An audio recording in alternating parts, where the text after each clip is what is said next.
नमस्कार विद्यार्थी मित्रांनो, 11वी ऑनलाईन प्रवेश अर्ज कसा भरावा या नवीन व्हिडिओमध्ये आपल्या सर्वांचे स्वागत. 11वी ऑनलाईन प्रवेश प्रक्रियेचे फॉर्म भरण्यास सुरुवात झालेली आहे. हा फॉर्म भरण्यासाठी आपल्याला आवश्यक असलेली सर्व माहिती या व्हिडिओच्या माध्यमातून देण्याचा प्रयत्न केलेला आहे. व्हिडिओ काळजीपूर्वक पहा, व्हिडिओ कुठे स्किप करू नका, कारण आपल्याकडून नजर चुकीने एखादी गोष्ट राहून गेली आणि त्यामुळे फॉर्म भरताना जर चूक झाली तर आपल्याला 11वी ऍडमिशन मध्ये अडचणी येण्याच्या शक्यता आहे. त्याचबरोबर आपल्याला अजून एक गोष्ट विसरायची नाहीये, आपल्या चॅनलला सबस्क्राईब करायचे आहे. ज्यांनी अजूनपर्यंत चॅनलला सबस्क्राईब केले नसेल त्यांनी लगेचच चॅनलला सबस्क्राईब करा. ऑनलाईन प्रवेश प्रक्रियेचा फॉर्म भरण्यापूर्वी आपण प्रवेश प्रक्रियेच्या स्वरूपासंदर्भात अगदी थोडक्यात माहिती घेऊयात. प्रवेश प्रक्रिया 2 टप्प्यांमध्ये विभागलेली आहे. पहिला टप्पा आहे रजिस्ट्रेशन व भाग 1 भरणे, की ज्यामध्ये विद्यार्थ्याला स्वतःची बेसिक माहिती भरून नोंदणी करायची आहे. यामध्ये विद्यार्थ्याला स्वतःचे नाव, mobile number, email ID, category, address, 10वीचा सीट नंबर, 10वीच्या शाळेचे नाव इत्यादी माहिती भरावी लागते. भाग 1 भरून आपण जर कॅटेगरीनुसार आरक्षणाअंतर्गत अर्ज करत असाल तर आपल्याला आरक्षणासाठी आवश्यक असलेले डॉक्युमेंट्स म्हणजेच जातीचा दाखला व नॉन क्रिमिनल सर्टिफिकेट आपण शिकत होतात त्या 10वीच्या शाळेकडून व्हेरीफाय करून घ्यावे लागते. तरच आपण भाग 2 भरू शकतो.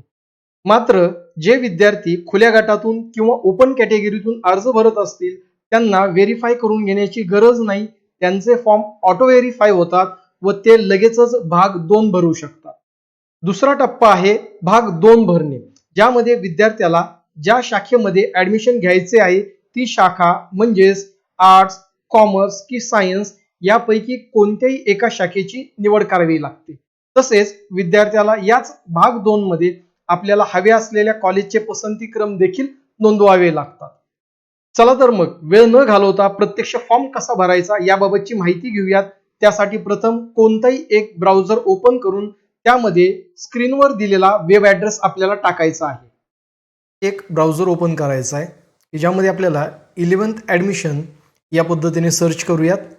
या पद्धतीने सर्च केल्यानंतर आपल्याला या ठिकाणी हे वेबसाईटचे नाव दिसते आहे, mahafijcadmissions.in या वेबसाईटवर आपल्याला क्लिक करायचे आहे. त्यानंतर आपल्याला या पद्धतीचा इंटरफेस ओपन होतो.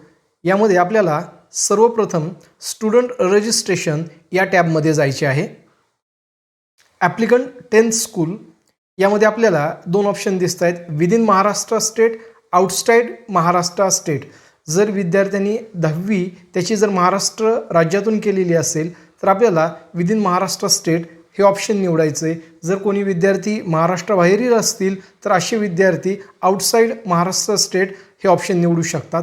त्यानंतरनं पुढे आहेत ॲप्लिकंट स्टेटस, फ्रेशर, रिपीटर आणि प्रिव्हियसली पास. आपण फ्रेशरवर क्लिक करूयात. बहुतेक सर्व विद्यार्थी हे आत्ताच 2025ची परीक्षा पास झालेले आहेत. जर एखादा विद्यार्थी रिपीटर असेल आणि तो आत्ता 2025च्या परीक्षेमध्ये पास झालेला असेल तर त्याने रिपीटर हा ऑप्शन निवडावा. आणि काही विद्यार्थी असेही असतील की जे विद्यार्थी 2024ला, 23ला, 22ला किंवा त्यापूर्वी 10वीची परीक्षा पास झालेली असतील त्यांनी प्रिव्हियसली पास हा ऑप्शन निवडावा. आपण सर्वसाधारणपणे सर्व फ्रेशर मुलं आहोत तर आपण फ्रेशर हा ऑप्शन निवडूयात. 10th स्टँडर्ड एक्झामिनेशन बोर्ड या ठिकाणी आपल्याला 10वीचा बोर्ड निवडायचा आहे. SSC असेल, CBSE असेल किंवा इतर कोणतंही असेल. या ठिकाणी आपण SSC बोर्ड निवडूयात. त्यानंतर तुम्हाला 10वीची जी परीक्षा दिली त्यावेळेसचा सीट नंबर या ठिकाणी एंटर करायचा आहे. त्यानंतर आपल्याला आईचे नाव एंटर करायचे आहे. आपण आपला सीट नंबर आणि आईचे नाव ज्या पद्धतीने आपल्या मार्कलिस्टवर आहेत तसं स्पेलिंग जर टाकले तर आपल्याला इथे खाली व्हेरीफाय नंबर हा टॅब दिसतो, त्याच्यावर आपण व्हेरीफाय नंबरवर आपण क्लिक करणार आहोत.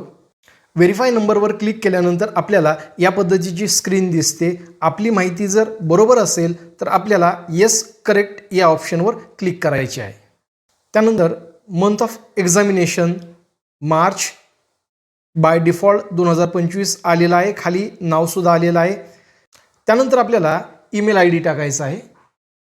या पद्धतीने आपण ईमेल आय डी टाकून घेतलेला आहे. त्यानंतर आपल्याला मोबाईल नंबर टाकायचा आहे. या पद्धतीने आपण ईमेल आय डी व मोबाईल नंबर टाकून घेतलेला आहे। त्यानंतर आपल्याला एक सिक्युरिटी क्वेश्चन निवडायचा आहे की ज्यामुळे आपण जरी उद्या पासवर्ड विसरलो तरी तो पासवर्ड आपल्याला पुन्हा रिसेट करता येईल। या ठिकाणी मी पहिला जो प्रश्न आहे तो घेतोय, what is the name of your grandfather, आणि त्यानंतर आपल्याला इथे सिक्युरिटी क्वेश्चनचं आन्सर लिहायचं आहे। त्यानंतर आपल्याला पासवर्ड सेट करायचा आहे। पासवर्ड सेट करत असताना त्याच्यामध्ये एक कॅपिटल लेटर किंवा एक स्मॉल लेटर, त्याचबरोबर एखादं साईन आणि नंबर या पद्धतीचा आपल्याला पासवर्ड सेट करायचा आहे। त्यानंतर आपण कॅप्चा टाकलेला आहे। त्यानंतर रजिस्टर या बटनावर आपल्याला क्लिक करायचे आहे। ज्यावेळी आपण रजिस्टर या बटनावर क्लिक करतो त्याच वेळेस आपल्याकडे एक फाईल डाउनलोड होते की ज्यामध्ये आपल्याला आपला यूजर आय डी आणि पासवर्ड दिलेला असतो। रजिस्टर केल्यानंतर अशा पद्धतीची स्क्रीन तुमच्या मोबाईलवर दिसेल की ज्यामध्ये तुम्हाला त्यामध्ये तुमचं स्वतःचं नाव आणि तुमचा लॉग इन आय डी जो क्रिएट झालेला आहे तो दिसेल। त्याचबरोबर हा लॉग इन आय डी आणि तुम्ही सेट केलेला पासवर्ड हा तुमच्या ईमेल आय डीवर सुद्धा पाठविला जातो। यानंतर आपल्याला पुन्हा होम या टॅबवर यायचं आहे। या ठिकाणी आल्यानंतर आता आपल्याला स्टुडंट रजिस्ट्रेशनवर पुन्हा न जाता या लॉग इन टॅबवर जायचं आहे। लॉग इन आय डीमध्ये तुम्हाला मिळालेला लॉग इन आय डी द्यायचा आहे आणि त्याच्यापूर्वी तुम्ही पासवर्ड जो सेट केलेला आहे तो पासवर्ड टाकायचा आहे, कॅप्चा टाकायचा आहे आणि लॉग इन करायचं आहे। लॉग इन केल्यानंतर तुम्हाला या पद्धतीचा इंटरफेस दिसेल। यामध्ये डॅशबोर्ड, त्यानंतर ॲप्लिकेशन फॉर्म पार्ट 1 की ज्याच्यामध्ये तुम्हाला 6 ते 7 टॅब दिसतील आणि त्यानंतर पार्ट 2 की ज्याच्यामध्ये तुम्हाला 3 टॅब दिसतील। प्रथम आपण पार्ट 1 कसा भरायचा याबद्दलची माहिती घेऊयात। यामध्ये आपल्याला सर्वप्रथम जायचं आहे रजिस्ट्रेशन डिटेल्स या टॅबवर। रजिस्ट्रेशन डिटेल्स मधील माहिती आपण यापूर्वी सर्व भरलेली असल्याने आपल्याला वेगळी कोणतीही माहिती इथे भरण्याची गरज नाही। इथे फक्त आपण सर्वात शेवटी येऊन नेक्स्ट या बटनवर क्लिक करायचे आहे। त्यानंतर आपल्याला ॲप्लिकंट्स पर्सनल इन्फॉर्मेशन अशा पद्धतीचा टॅब दिसेल। यामध्ये आपल्याला विद्यार्थ्याचे नाव, आईचे नाव, जेंडर, जन्मतारीख, 10वीची शाळा, त्या शाळेचा इंडेक्स नंबर आणि UDIS नंबर ही आपल्याला बेसिक माहिती दिसेल। जर या माहितीमध्ये आपल्याला काही चुकीचे वाटत असेल तर ते आपण या ठिकाणी दुरुस्त करू शकतो। जर तशी गरज नसेल तर शेवटी येऊन सेव्ह अँड नेक्स्ट या बटनवर आपल्याला क्लिक करायचे आहे। त्यानंतर पुढील टॅब आहे ॲप्लिकंट्स ॲड्रेस फॉर करस्पॉन्डन्स, ज्यामध्ये आपल्याला ॲड्रेस द्यायचा आहे, पिनकोड, स्टेट, डिस्ट्रिक्ट, तहसील आणि आपल्या गावाचं नाव द्यायचं आहे। त्यानंतर आपण प्रथम एक मोबाईल नंबर दिलेला आहे, अजूनही आपण एक मोबाईल नंबर इथे देऊ शकतो। ईमेल आय डी पूर्वीच आपण दिलेला होता। आपली सर्व माहिती जर बरोबर असेल तर सेव्ह अँड नेक्स्ट या बटनवर क्लिक करायचे आहे। त्यानंतर पुढील टॅब येतो कॉन्स्टिट्यूशनल रिझर्वेशन कॅटेगरी डिटेल्स। जर आपण कॅटेगरीतून असू तर आपली कॅटेगरी तिथे निवडायची आहे। या ठिकाणी आपण कॅटेगरी निवडलेली आहे OBC। त्यानंतर आपण OBC अशी कॅटेगरी निवडलेली आहे। ज्यावेळेस आपण अशी कॅटेगरी निवडतो त्यावेळेस आपल्याला खाली लगेच एक क्वेश्चन येतो की यातनं आपल्याकडे ते कास्ट सर्टिफिकेट आहे का। जर आपल्याकडे ते कास्ट सर्टिफिकेट असेल तर येसवर क्लिक करायचं आहे, जर नसेल तर नोवर क्लिक करायचं। जर आपण नोवर क्लिक केलं तर आपलं ॲडमिशन आपण कॅटेगरीतून असून देखील खुल्या प्रवर्गातून केले जाईल। त्यामुळे जर आपल्याकडे कास्ट सर्टिफिकेट असेल तर आपण येस करायचं आहे। आणि याच कास्ट सर्टिफिकेटबरोबर काही कॅटेगरी अशा आहेत की त्यांना नॉन क्रिमिनल सर्टिफिकेट देखील लागतं। आपलं याच यूट्यूब चॅनलवर दुसरा एक व्हिडिओ आहे की ज्यामध्ये संपूर्ण माहिती दिलेली आहे कोणकोणत्या कॅटेगरींना नॉन क्रिमिनल सर्टिफिकेटची गरज आहे। त्यानंतर आपल्याला कोणत्या राज्यातून आपल्याला कास्ट सर्टिफिकेट मिळालं आहे ते निवडायचं आहे। आपल्या सर्वांचं महाराष्ट्र येईल। महाराष्ट्राशिवाय इतर राज्यातून इश्यू केलेलं कास्ट सर्टिफिकेट इथे ग्राह्य धरलं जात नाही। त्यानंतर आपल्याला आपला जिल्हा निवडायचा आहे आणि त्यानंतर आपण ज्या कॅटेगरीतून अर्ज करत आहोत ती कॅटेगरी आपल्याला निवडायची आहे। जर आपल्याकडे जातीचा दाखला किंवा नॉन क्रिमिनल सर्टिफिकेट नसेल तर आपल्याला या ठिकाणी OBC ऐवजी ओपन असे सिलेक्ट करावे लागेल। जर आपल्याकडे ते डॉक्युमेंट असेल तर आपण रिझर्वेशन क्लेम करू शकतो। त्यानंतर पुढील स्पेशल रिझर्वेशन डिटेल्स द्यायचे आहेत आपल्याला, ज्यामध्ये विद्यार्थी हँडिकॅप असेल तर येस करा अन्यथा नो करा। जर विद्यार्थी भूकंपग्रस्त प्रकल्पग्रस्त असेल तर येस करा अन्यथा नो करा। तसंच जर पालकांची बदली झालेली असेल गेल्या 5 ते 6 महिन्यापूर्वी ज्या ठिकाणी आपल्याला ॲडमिशन घ्यायचं आहे अशा कॉलेजच्या जवळपासच्या भागामध्ये तर त्या ठिकाणी तुम्ही येस करू शकता अन्यथा नो करा। त्यानंतरनं आपले ग्रँड पॅरेंट्स म्हणजे आजी आजोबा फ्रीडम फायटर असतील तर येस करा, अन्यथा नो करा. त्यानंतर पुढील ऑप्शन आहे आपले पालक जे आहेत ते पालक सर्व्हिसमॅन किंवा एक्स सर्व्हिसमॅन आहेत का, म्हणजेच थोडक्यात सैनिक किंवा माजी सैनिक आहेत का. ज्या विद्यार्थ्यांचे पालक सैनिक असतील किंवा माजी सैनिक असतील तर त्यांनी येस क्लिक करा, अन्यथा नो क्लिक करा. त्यानंतर पुढील ऑप्शन आहे आपल्यासाठी तो म्हणजे स्पोर्ट कॅटेगरीचा. जे विद्यार्थी राष्ट्रीय आंतरराष्ट्रीय पातळीवर खेळलेले आहेत अशा विद्यार्थ्यांनी येस क्लिक करा, अन्यथा नो क्लिक करा. पुढील ऑप्शन आहे जर एखादी विद्यार्थी अनाथ असेल तर त्याच्यासाठी सुद्धा 1% रिझर्वेशन आहे. जर असा कोणी विद्यार्थी असेल तर तो येस करू शकतो, अन्यथा आपण सर्वांनी नोवर क्लिक करायचं आहे. पुढील ऑप्शन आहे मायनॉरिटी कोटा ॲडमिशन्स. जर आपण मायनॉरिटीमधून येत असू तर आपल्याला मायनॉरिटीवर येस करायचं आहे. मायनॉरिटीमध्ये 2 प्रकार आहेत, लिंग्विस्टिक मायनॉरिटी आणि रिलिजियस मायनॉरिटी. जर आपण अशा कोणत्याही प्रकारच्या मायनॉरिटीमध्ये येत असू तर आपण येस क्लिक करायचं आहे. जर येत नसेल तर आपल्याला नोवर क्लिक करायचं आहे. पुढील ऑप्शन आहे इन हाऊस कोटा ॲडमिशन. जर आपल्या 10वीच्या शाळेला जोडूनच 11वी आणि 12वीचे वर्ग असतील तर आपण या इन हाऊस कोटा ॲडमिशनचा फायदा घेऊ शकतो. त्यामध्ये आपल्याला येस करायचं आहे. मात्र ज्या विद्यार्थ्यांची शाळा फक्त 10वीपर्यंत आहेत, त्यांना 11वी-12वीचे वर्ग जोडलेले नाही आहेत, अशा विद्यार्थ्यांनी मात्र या ठिकाणी नो या ऑप्शनवर क्लिक करायचे आहे. त्यानंतर आपल्याला पुढील ऑप्शन येतो आहे 10th स्टँडर्ड एक्झामिनेशन डिटेल्स, की ज्यामध्ये आपल्याला 10वीच्या निकालाबाबतची माहिती आपल्याला इथे दिसते. आपण पास आहोत, आपल्याला किती पर्सेंटेज मिळालेले आहेत हे सर्व, किंवा सायन्समध्ये मिळालेले मार्क्स, ह्या ठराविक गोष्टी ज्या आहेत त्या आपल्याला इथे दिसत आहेत. एकूण मार्क्स आणि मिळालेले पर्सेंटेज याच्यामध्ये आपण कोणताही बदल करू शकत नाही. सर्वात शेवटी यायचं आहे आणि आपल्याला सेव्ह अँड नेक्स्ट या बटनावर आपल्याला क्लिक करायचं आहे. पुढील टॅब आहे अपलोड रिक्वायर्ड डॉक्युमेंट्स. या ठिकाणी खाली आपल्याला 4 डॉक्युमेंट्स ते 5 डॉक्युमेंट्स दिसत आहेत की जे आपल्याला अपलोड करायचे आहेत. यातले पहिले 2 डॉक्युमेंट्स सर्व विद्यार्थ्यांना अपलोड करायचे आहेत, ते म्हणजेच 10वीचं मार्कलिस्ट आणि दुसरं म्हणजेच स्कूल लिव्हिंग सर्टिफिकेट, शाळा सोडल्याचा दाखला. तिसरा, चौथं आणि 5वं डॉक्युमेंट ज्या विद्यार्थ्यांनी कॅटेगरीतून फॉर्म भरलेले आहेत अशाच विद्यार्थ्यांना ते अपलोड करायचं आहे. त्यामध्ये आहे non creamy layer certificate, caste certificate आणि तुमचा अंडरटेकिंग. डॉक्युमेंट्स अपलोड करण्यासाठी आपल्याला सर्वप्रथम या ठिकाणी क्लिक करायचे आहे, चूज द फाईल. त्यानंतर आपल्याला अपलोड या बटनवर क्लिक करायचे आहे. या पद्धतीने आपल्याला आवश्यक असणारे सर्व डॉक्युमेंट अपलोड करून घ्यायचे आहेत. फाईल अपलोड करत असताना आपल्याला एक काळजी घ्यायची आहे, आपण जी फाईल अपलोड करत आहोत ती फाईल 1 MB पेक्षा जास्त नसावी. त्यानंतर सर्वात शेवटी सेव्ह अँड नेक्स्ट या बटनवर आपल्याला क्लिक करायचे आहे. त्यानंतर आपल्याला अशा पद्धतीची जी स्क्रीन येते की ज्यामध्ये आपल्याला विद्यार्थ्याचे नाव, सीट नंबर आणि आपल्याला पासिंग इयर दिसतंय.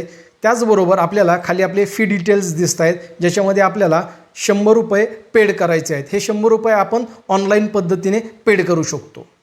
त्यानंतर आपल्याला या पद्धतीचा इंटरफेस दिसेल, ज्यामध्ये आपल्याला सर्वात शेवटी यायचे आहे आणि या ठिकाणी proceed to pay for admission या ठिकाणी आपल्याला क्लिक करायचे आहे. त्यानंतर आपल्याला पे या बटनावर क्लिक करायचे आहे. ऑनलाईन पेमेंट सक्सेसफुल केल्यानंतर आपल्याला लॉक ॲप्लिकेशन फॉर्म या टॅबवर जायचे आहे. सुरक्षेच्या कारणास्तव आपली स्क्रीन रेकॉर्ड होत नसल्यामुळे ॲक्च्युअल ऑनलाईन पेमेंट कसं होतं हे दाखवणं यामध्ये शक्य झालेलं नाही. मात्र आपण भीम UPI किंवा इतर कोणत्याही UPIच्या माध्यमातून ते पेमेंट करू शकतो. डेबिट कार्ड, क्रेडिट कार्ड याचा देखील आपण वापर करू शकतो. UPIचा जर वापर करत असाल, उदाहरणार्थ फोनपे, गुगल पे याचा जर आपण वापर करणार असू तर आपला UPI ID सोबत ठेवणे गरजेचे आहे. आपल्याला त्या ठिकाणी स्पेसिफिक ठिकाणी तो UPI ID टाकायचा असतो आणि पे या ऑप्शनवर क्लिक करायचा असतो. त्यानंतर गुगल पे किंवा फोनपे ओपन करून त्यात आलेली 100 किंवा काही वेळेस 102 रुपयाची रिक्वेस्ट येते, ती आपल्याला ॲप्रूव्ह करावी लागते. आपलं ऑनलाईन पेमेंट होऊन जातं. त्यानंतर आपल्याला लॉक ॲप्लिकेशन फॉर्म हा टॅब ओपन करायचा आहे. केल्यानंतर आपल्याला अशा पद्धतीने स्क्रीन दिसेल. या स्क्रीनच्या सर्वात शेवटी यायचं आहे. शेवटी आल्यानंतर या ठिकाणी आपल्याला चेकबॉक्स दिसतोय. या चेकबॉक्समध्ये आपल्याला टिक करायची आहे. चेकबॉक्समध्ये टिक केल्यानंतर आपल्याला सर्वात शेवटी खाली लॉक ॲप्लिकेशन फॉर्म हा टॅब दिसतोय. या टॅबवर आपल्याला क्लिक करायचं आहे. फॉर्म लॉक केल्यानंतर पुन्हा मेन मेनूमध्ये जायचं आहे. त्यानंतर कॅप ऑप्शन्स पार्ट 2 सिलेक्ट करायचा आहे. यामध्ये सर्वप्रथम आपल्याला स्ट्रीम अँड मीडियम हा ऑप्शन दिसेल, त्यावर क्लिक करायचा आहे. या पद्धतीची स्क्रीन दिसेल. आपल्याला खाली शेवटी यायचं आहे. इथे आल्यानंतर आपल्याला आर्ट्स, कॉमर्स की सायन्स हा पर्याय निवडायचा आहे. आपण या ठिकाणी उदाहरणादाखल एक कॉमर्स हा पर्याय निवडूयात. स्ट्रीम सिलेक्ट केल्यानंतर आपल्याला माध्यम निवडायचं आहे. आपण इथे इंग्लिश हे माध्यम निवडूयात. त्यानंतर आपल्याला सेव्ह अँड नेक्स्ट या टॅबवर क्लिक करायचे आहे. स्ट्रीम अँड मीडियम चूज केल्यानंतर आपल्याला चूज ज्युनियर कॉलेज असा ऑप्शन आपल्यासमोर येतो. यामध्ये आपल्याला सर्वप्रथम आपला जिल्हा आणि तालुका या ठिकाणी नोंदवायचा आहे. त्यानंतर आपल्याला मॅनेजमेंट टाईप किंवा स्ट्रीम स्टेटस त्या ठिकाणी द्यायचं आहे. यामध्ये आपल्याला aided, government or local body, partially aided, self finance आणि अनएडेड या पद्धतीचे ऑप्शन दिसतात. यापैकी मी एडेडचं ऑप्शन निवडतो कारण एडेड कॉलेजेसला फी कमी असते. त्यानंतर मी कोएडचा ऑप्शन निवडतो आणि सर्च ज्युनियर कॉलेज या टॅबवर क्लिक करूयात. यानंतर आपल्यासमोर 6 ज्युनियर कॉलेजेसची यादी दिसते. यातील पहिली 4 कॉलेजेस आपण उदाहरणादाखल घेऊयात. यातील पहिली 4 नावे आपण आपल्या पसंतीक्रमामध्ये ॲड करूयात. त्यासाठी आपल्याला स्क्रीन उजव्या बाजूला घ्यायची आहे आणि या ठिकाणी ॲड या बटनावर क्लिक करायचे आहे. या पद्धतीने मी 4 कॉलेजेसची नावे ॲड करून घेतलेली आहेत. यापैकी उदाहरणार्थ मला क्रमांक 2चे कॉलेज के.बी. पाटील, कर्मवीर भाऊराव पाटील विद्यालय, जुचंद्र हे मला जर क्रमांक 1ला हवे असेल तर मला शेवटी येऊन या पद्धतीने हा जो ॲरो आहे, अप ॲरो जो आहे तो अप ॲरो मला क्लिक करायचा आहे. असे केल्याने कर्मवीर भाऊराव पाटील विद्यालयाचे नाव 1 नंबरला येईल. याच पद्धतीने आपला पसंतीक्रम निश्चित करावा आणि त्यानंतर शेवटी असलेल्या सेव्ह चॉईसेस या बटनावर क्लिक करावे. त्यानंतर पुन्हा आपल्याला मेनू ओपन करायचा आहे आणि त्यामध्ये कॅप ऑप्शन पार्ट 2 मधील सर्वात शेवटचा ऑप्शन आहे लॉक ऑप्शन फॉर्म. त्यानंतर आपल्यासमोर अशा पद्धतीचा इंटरफेस येईल. यामध्ये आपल्याला सर्वात शेवटी खाली यायचे आहे. आपल्याला आपण सिलेक्ट केलेल्या कॉलेजेसचे नावं दिसतील. आपण ज्या पद्धतीने पसंतीक्रम दिलेले होते त्याच पद्धतीने इथे नावे आलेली आपल्याला दिसतील. यानंतर सर्वात शेवटी येऊन या ठिकाणी आपल्याला एक चेकबॉक्स दिसतो आहे. या चेकबॉक्सवर आपल्याला क्लिक करायचे आहे. त्याचबरोबर आपल्याला शेवटी असलेला लॉक ॲप्लिकेशन प्रेफरन्सेस हा टॅब हायलाईट झालेला दिसतो. विद्यार्थी मित्रांनो, फॉर्म भरल्यानंतर आपल्याला एक काळजी घ्यायची आहे, ती म्हणजेच पार्ट 1 आणि पार्ट 2 दोन्हीही लॉक असणे गरजेचे आहे. पार्ट 1 लॉक असल्याशिवाय आपण पार्ट 2 भरू शकत नाही आणि पार्ट 2 लॉक केल्याशिवाय आपला फॉर्म ऑनलाईन प्रोसेसमध्ये जात नाही. आपण फक्त फॉर्म भरून ठेवलात तर तो ऑनलाईन प्रोसेसमध्ये जाणार नाही. धन्यवाद विद्यार्थी मित्रांनो. आजचा व्हिडिओ कसा वाटला हे आम्हाला नक्की कमेंट बॉक्समध्ये कळवा. त्याचबरोबर आपल्या चॅनलला सबस्क्राईब करा आणि 11वी ऑनलाईन संदर्भातील नवीन व्हिडिओ मिळवण्यासाठी बेल आयकॉनवर क्लिक करा, जेणेकरून आपल्या चॅनलला नवीन व्हिडिओ आल्यानंतर त्याचं नोटिफिकेशन आपल्याला लगेच मिळेल.